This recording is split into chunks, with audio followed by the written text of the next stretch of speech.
Welcome to a new daily top Askreddit video. Today's topic: what should everyone experience in their lifetime? Seeing the stars far away from any ambient light. Where you can see the Milky Way and a steady stream of shooting stars. It's awe-inspiring, and changes your perspective about your place in the universe. A dream of mine. I went to a stargazing area, still lit, but not massively lit up, still amazing. Financial security. I do believe that though money can't bring happiness, when you don't have it, it can absolutely hinder it greatly. The phrase, "money can't buy happiness," is meant to apply to people who have already reached financial security and then some. To those people, more money won't bring more happiness. They've already achieved what it can bring.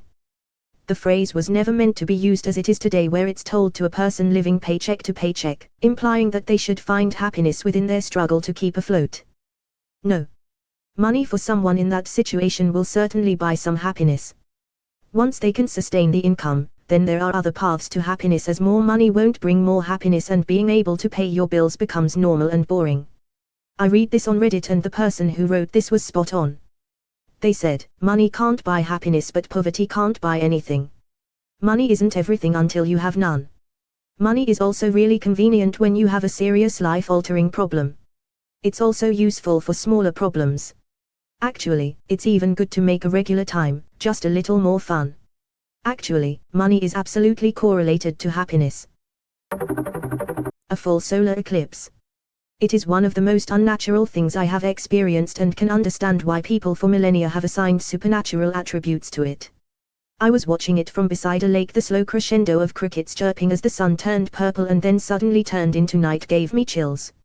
Nothing has ever made me feel smaller and at the mercy of celestial bodies than that experience. I remember feeling the air get much colder as the sun was blocked out and my brain was struggling to not say it was night time. It was surreal. There was one I saw in the IITs. I didn't have a science class that year, so I didn't have a field trip permission to go outside, but my orchestra teacher said screw it and sent us out. I was surprised that it got cooler, like worse than just clouds. This 100% my eyes leaked. Can't wait for 2024. I'm excited. I was able to see a 90% coverage in 2017, so being able to set the full coverage in 2024 is going to be awesome. I can't wait to show my kids. The night sky without light pollution. Nothing has ever made me feel so connected to life than gazing into that black ocean. This is amazing. I've had nights where I just wanted to get away. I'd hop in my boat, head like 20 miles offshore and just float around for a bit. It is amazing to look up at the night sky with absolutely no light pollution. Did you remember to get rid of the body when you were 20 miles offshore? Being the dumb one. For some people, they're never really challenged academically / intellectually, and I think that's a shame. Being the dumbest person in a group of smart people means you have the opportunity to learn from them. It's also very humbling, in a good way. A lot of people don't experience this until college, or in grad school, or in their professional environment, and then they are totally wrecked by it. But it's also such an important experience. Being a big fish in a small pond can be beneficial, but don't avoid challenges either. I truly think you learn more being a small fish in a big pond. I heard a quote once, "If you're the smartest person in the room, find another room," and I completely agree with it. As a software engineer, I experience this a little too often. The imposter syndrome is real.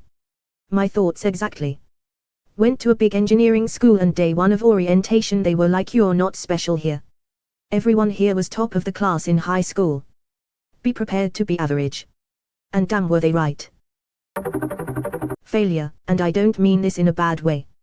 But I feel like most, if not all, the progress / growth I've made so far in life has been as a direct result of failure. To be successful is the result of good choices.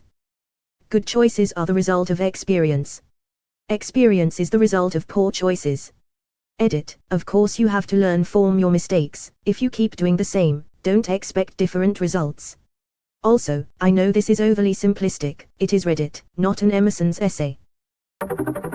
As someone who comes from a country with a lot of mountains and hills, I would highly recommend going trekking to places accessible only by foot. It's really nice to see the untouched, peaceful nature existing there, without humans to ruin it. Yeah, people can really ruin stuff. There was this place I used to go where there was a ranger station on top of a mountain. You could climb up to it when it wasn't being used. There was a full 360 degrees view of the forest. Absolutely breathtaking. Then one year, I took the long drive out there, and it was completely vandalized and shot up. All the windows broken, the furniture inside thrown out, graffiti and empty beer bottles all over. It made me sick to see. The next time I went up there was a locked gate with a guard at the bottom of the road leading up to it. Those jerks made it impossible for anybody to ever go up there again. Eating out alone, going to a concert alone, just experiencing doing things by yourself. Especially while young, learning to be comfortable with yourself as your only company while enjoying beautiful things in life is so freeing. This should have more upvotes. I just got back from vacation, solo, and while I was there a guy commented and said, "I admire your confidence to travel by yourself. I always think comments like that are interesting. What should we do, only travel or do things in pairs? I've been single, never married, most of my life. If I waited for someone to come along before I saw the world I might not see it at all, so I 100% agree with you. I think being able to enjoy your own company is an amazing thing and something not everyone can do in all settings." Can I ask you an honest question? How do you do this? I don't mean travel alone. I mean enjoy traveling alone. How do you do that? I've done trips, events, concerts, etc. alone several times and I've never really had a good time. Like you said, there were shows / artists I really wanted to see and places I really wanted to go, and I wasn't gonna let being alone stop me, so I did them anyways. And while none of them were bad times, I can't really say I enjoyed myself, especially compared to doing such things with friends or a significant other. Another culture. It really opens your eyes and broadens your horizons to experience another culture. There's a lot to learn about the world. Also the embarrassment and difficulty of speaking another language. The hatred that people get over their accents is absurd. A good-natured laugh over a funny-sounding word. Sure. Treating others as less than dirt for being more knowledgeable than you and knowing 2 or more languages. Stupid to say the least. If someone is speaking broken English, I figure they know at least one language I don't. The feeling to be truly loved by someone. The night sky without light pollution. Being financially stable. B-Day. Just need that elusive B-Day. For the man who has everything. I like this poem. The feeling you get when you are completely eclipsed by a landscape, skyscape, or even a city sometimes. The feeling of joy that comes with recognizing how small you are in the grand scheme of the world is priceless, and I wish I could experience the wonder and awe that come along with it 1,000,000 times over. It's in redwood and sequoia forest, the entirety of Alaska, the desert sky in New Mexico at night. It's New York City when you step out of the subway for the first time. Being in the middle of the ocean on a giant ship and knowing that it expands farther than you would ever hope to comprehend, beyond some measurements on Wikipedia. You and the earth, alone together. The Grand Canyon fucked me up with this feeling. Me too. I was not even a little excited to see it when I was growing up. My dad dragged our family there and I was completely blown away. I recommend it to everyone. Northern Lights. Yes, this. Not just little green ones, full-on solar storm, fast-moving, buzzing sound, colorful, northern lights. I cried when I first saw them and I'm glad I live north enough to witness them. They make a sound. Being debt-free. Closest book like that's ever gonna happen. Working in customer service field. It forces you to practice empathy while trying to convince your customer why they still need your service or product. LOL. All police officers should be forced to work 1 year in retail and food service before we give them a gun. Those who make it through can be cops.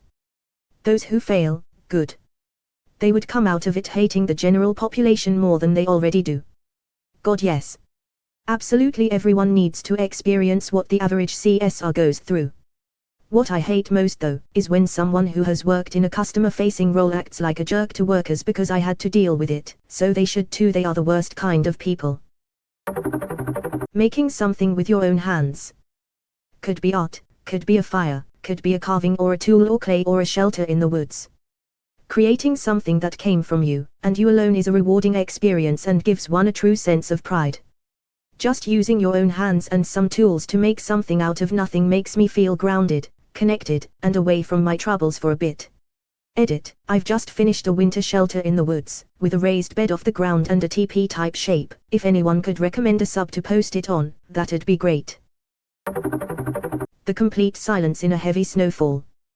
The weird brightness of a snow-covered full moon night.